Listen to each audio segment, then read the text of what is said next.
Conduct చేయాలంటే అది government conduct చేయాల్సిన పరిస్థితి. అలాగే ఎదుర్కోవడం అంటే పార్టీ పరంగా కూటమి ఎదుర్కోవాల్సి ఉంటుంది. ఎన్నికలు పెట్టడానికి మోదీ ప్రభుత్వము ఎదుర్కోవడానికి ఎన్డీఏ కూటమి పార్టీలు సిద్ధంగా ఉన్నాయా అంటే ఏం చెప్తారు?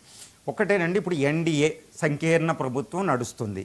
అంతకుముందు ఎన్డీఏ సంకీర్ణ ప్రభుత్వం 2014లో మోడీ ప్రభుత్వం, తర్వాత 2019లో మోడీ ప్రభుత్వం, ఈ 2024 మోడీ ప్రభుత్వానికి చాలా డిఫరెన్స్ ఉంది. ఇందాక నేను చెప్పినట్టు ఇది సంకీర్ణ ప్రభుత్వం.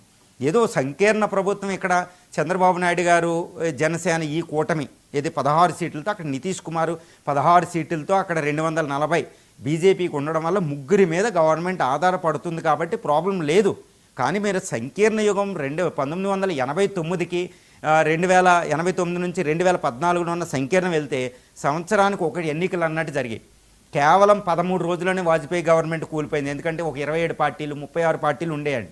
ఇప్పుడు ఏదో కొయిలేషన్ గవర్నమెంట్ అనేది లేకుండా ఏదో నడుపుతున్నారు. ఇక్కడ చాలా జాగ్రత్తగా నడుపుతున్నారు. ఎందుకంటే మెచ్యూర్ లీడర్షిప్ ఉంది చంద్రబాబు నాయుడు గారని, నితీష్ కుమార్ అని, మోడీ అని. కాబట్టి సంకీర్ణ పాలిటిక్స్ యొక్క ప్రెజర్ అనేది దేశం మీద కనపడడం లేదు. కానీ ఈ సంకీర్ణ ప్రభుత్వాన్ని నడపడం బీజేపీకి అవమానకరమే.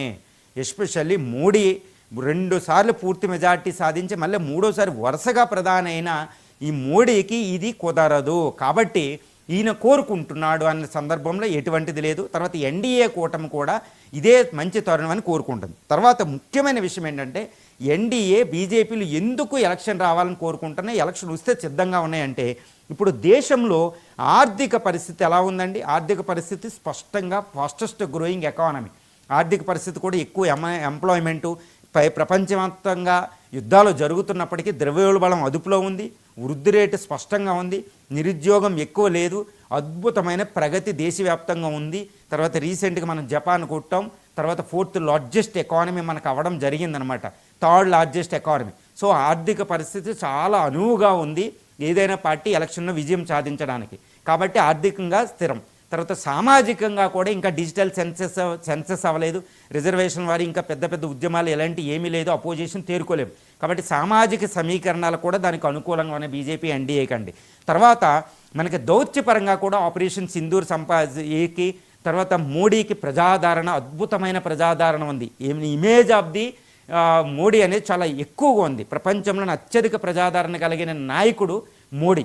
తర్వాత దేశంలో కూడా ఎక్కువ ప్రజాదరణ ఆయనకే ఉంది. అక్కడ ట్రంప్ కూడా పడిపోయింది. Lowest in 80 years of the history, last 80 సంవత్సరాల్లో ఏ దేశ అధ్యక్షుడికి లేనంత ప్రజాదరణ లోయెస్ట్ వచ్చేసింది. ఎవరికి? ట్రంప్కి, పుతిన్, ఎవరికి చూసినా. కానీ అద్భుతమైన ప్రజాదరణ. సో ఎన్డీఏ కూటమి నడిపే బీజేపీ పార్టీని నడిపే మోడీ మీద ఎన్నికలు అనేవి వస్తే వాళ్ళకి ఎటువంటి ప్రాబ్లం ఉండదు. ఎన్డీఏలో ఐకమత్యం కూడా అద్భుతంగా ఉంది. కాబట్టి ఒకవేళ దేశంలో లేదా కేంద్రంలో ఎన్నికలు వస్తే ఎదుర్కోవడానికి బీజేపీ స్పష్టంగా తన కాళ్ళ మీద తాను కాన్ఫిడెంట్గా ఉందండి.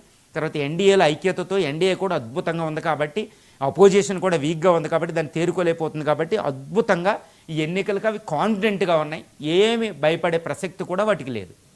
ఆపరేషన్ సింధూర్లో పాకిస్తాన్పై ఘన విజయం మోదీకి ఎంతవరకు కలిసి వచ్చే అవకాశం?